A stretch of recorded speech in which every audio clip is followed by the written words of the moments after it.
Ini security-nya orang kampung juga ya? Bukan dari security seberang kan? Dan ruang bagi saya dan saudara-saudara saya yang beragama Muslim akan dibangunkan masjid sebesar itu. Nah,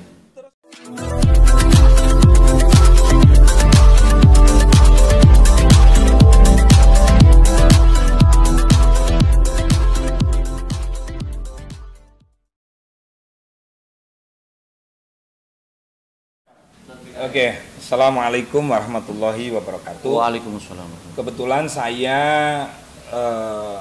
sering kali ya datang ke PIK itu, saya penasaran dengan berita-berita yang berkembang di masyarakat, di medsos dan lain-lain. Nah, sebelum Pak Said Didu saya sudah lama sering ke sana, main-main, jalan-jalan sama keluarga, sama anak istri ke sana. Ya kepingin tahu aja, ini PIK ini bener nggak hanya untuk satu komunitas saja. Nah ternyata ketika saya ke sana, saya tahu sendiri dengan mata kepala sendiri, malah yang namanya tempat wisata itu berbagai macam lintas ya, suku, golongan, warna kulit, bebas di sana, tidak ada bayar malahan. Yang di wisata Aloha itu kan, kecuali kalau makan, ya. Makan, minum ya pasti membayar lah di mana-mana tempat wisata.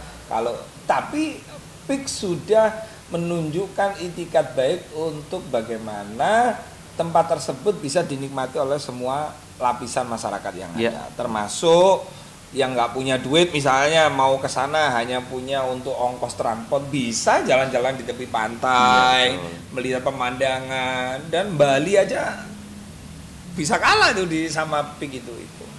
Nah setelah saya melihat Pak Said Didu ngomong seperti itu, hati saya terpanggil, hati saya terketuk. Masa sih penduduk di sana terdolimi, masa sih masyarakat di sana teraniaya, termasuk adanya penekanan jual beli tanah.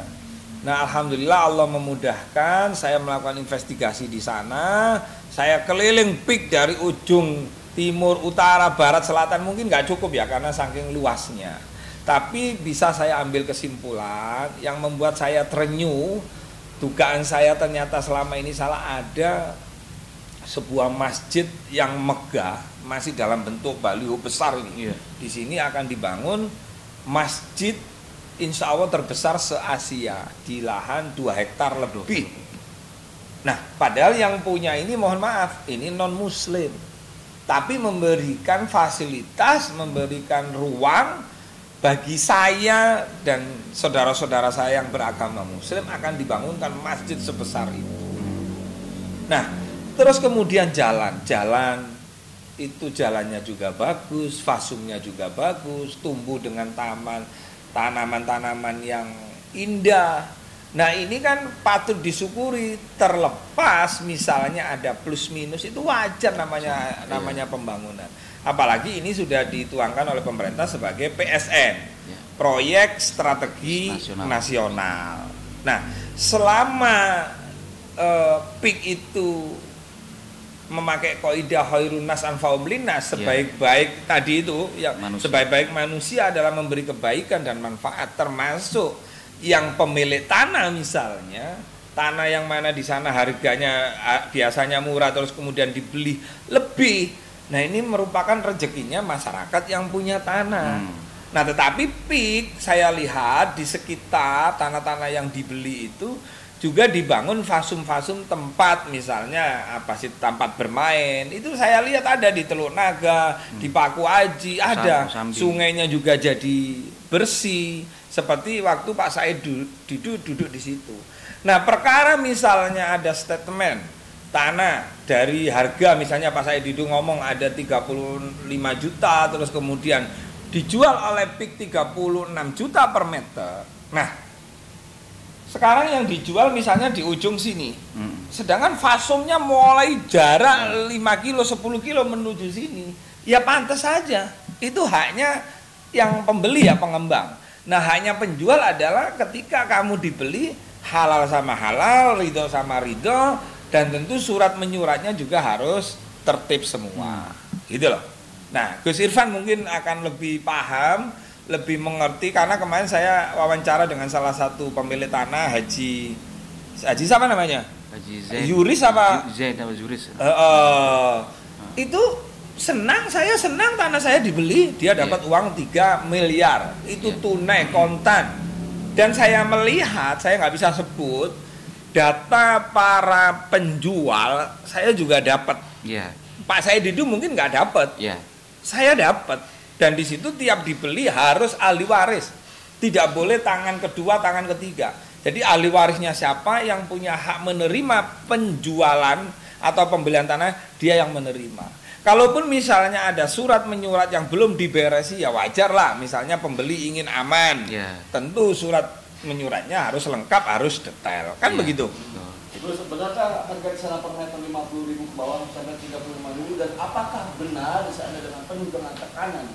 Nah, jadi begini, sepanjang saya wawancara dengan para pemilik tanah, para penjual, mereka tidak ada yang namanya ditekan, dipaksa untuk menjual, tidak ada. Kalaupun misalnya ada misalnya dari petugas pihak atau dari BPN atau dari pihak pengembang menanyakan suratnya karena sudah di DP, loh kok suratnya kok nggak beres, ya mungkin itu ditanyakan, biasalah, tapi tidak boleh mengatakan bahwa telah terjadi premanisme dan lain-lain. Nah, ini dapat menimbulkan aksi-aksi yang itu dapat menimbulkan kegaduhan dan chaos kalau itu tidak bisa dipertanggungjawabkan. Nah, yang kami sayangkan Pak Said Didu ini tidak melakukan tabayun dulu. Nanti akan malu nanti kalau sampai nanti data-data daripada penduduk yang menjual tanahnya itu kita blow up, nanti pasti akan malu itu. Nah, kalau perkara misalnya jual rumah terus kemudian dipageri, di mana-mana orang developer Cikupa misalnya, di sana itu kan ada tuh orang jual perumahan, baik Sinarmas, baik Ciputra. Ya itu strategi pengembang dong, agar supaya pembeli rumah tadi itu merasa nyaman. Istilahnya namanya apa itu? One gate, one system itu loh. Cluster misalnya, itu urusan itu nggak ada. Saya kira PIK itu terbuka sekali, menjadi tempat wisata yang semua bisa di sana, dan kita acungi jempol untuk PIK gitu. Gus Irfan sendiri melihatnya seperti apa soal Said Didu yang berkata-kata tanpa fakta? Karena kan di Islam sendiri harus tabayun dulu kayak gitu. Lalu melihatnya seperti apa? Saya yang keras. Makasih. Saya sebagai petugasnya Gus Rofiq dalam hal ini adalah Duta Humas Hubungan Masyarakat. Saya ditugaskan oleh Ketua Umum Barisan Kesatria Nusantara, ini ya, yaitu Gus Rofiq sendiri, mendampingi beliau juga. Saya juga ikut cek dan recheck di sana. Karena semangat kami, semangat dari Barisan Kesatria Nusantara adalah untuk tabayun. Ingat Pak Said Didu, ini pesan kami.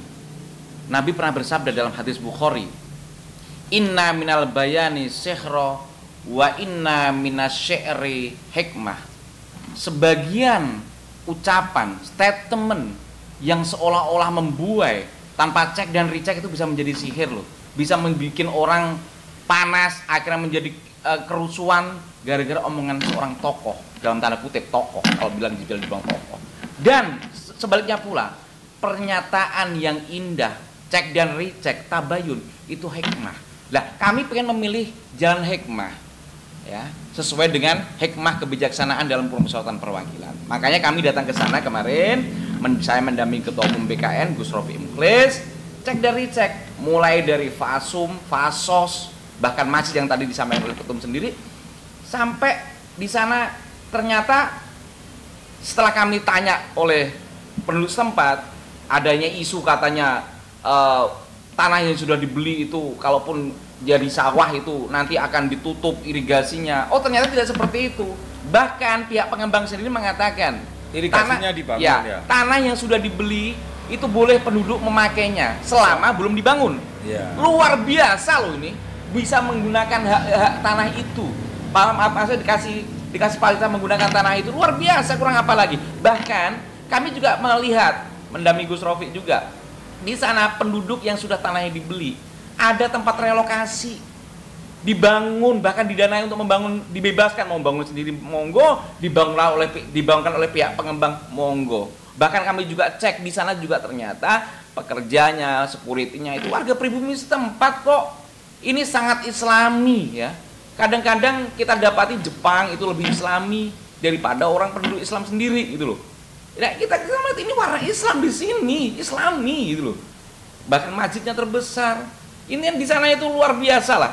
Tidak ada yang dikatakan oleh Pak Said dikatakan nanti gampang penyelundupan masuk, apalagi pantai sepanjang iya 70 km wong pik satu aja banyak terjadi seperti itu. Nah, kalau kita ikuti statement Pak Said ini menyesatkan. Ini sama juga meremehkan aparat negara kita, dalam ini TNI Polri. Apalagi presiden kita yang akan datang yaitu Pak yang terpilih yaitu Bapak Prabowo Subianto, basicnya adalah ketahanan dan keamanan gitu loh. Nggak mungkin lah TNI Polri yang sudah ditugaskan ya kapasitasnya mengamankan Sabang sampai Merauke hanya 70 km aja nggak bisa gitu loh. Kalaupun terjadi sekali dua kali kecolongan ya wajar, nggak ada yang sempurna gitu loh. Wong bandara aja juga kadang-kadang juga kelolosan kok gitu loh. Janganlah itu di framing yang wah kadang-kadang dikatakan Gus Rofi nanti ditemboki seolah-olah seperti kita melihat negeri Palestina dengan Zionis Israel kok digiring ke sana gitu loh. Amit lah. Kan nanti dikatakan oleh Gus Rofi sendiri, ya wajar lah pengembang itu ada dikasih untuk keamanan, ada pagar segala macam. Enggak seperti yang diomongkan oleh Pak Said Didu. Tolonglah Pak Said Didu, semangat kita selain hadis Nabi tadi juga Al-Maidah ayat 8. Ya, yang intinya wahai orang-orang yang beriman, selalulah kamu mengedepankan kebenaran karena Allah. Ya, jadilah saksi yang adil. Pak Said Didu kan cross check ke sana. Apakah bisa adil sesuai dengan fakta di lapangan? Berlakulah adil karena adil itu mendekatkanmu pada ketakwaan. Dalam hal ini maaf, 1000 maaf, kami meragukan ketakwaan Pak Said Didu kalau tidak seperti sesuai fakta di lapangan gitu loh. Ingat ya, berlakulah adil karena Allah melihat perbuatan kamu. Al-Maidah ayat 8. Ini kayaknya Al-Maidah akan jadi isu seksi lagi. Kemarin kan Al-Maidah ini, sekarang Al-Maidah ayat 8 Bu. Jangan lupa ya di subscribe dan nyalakan lonceng notifikasinya.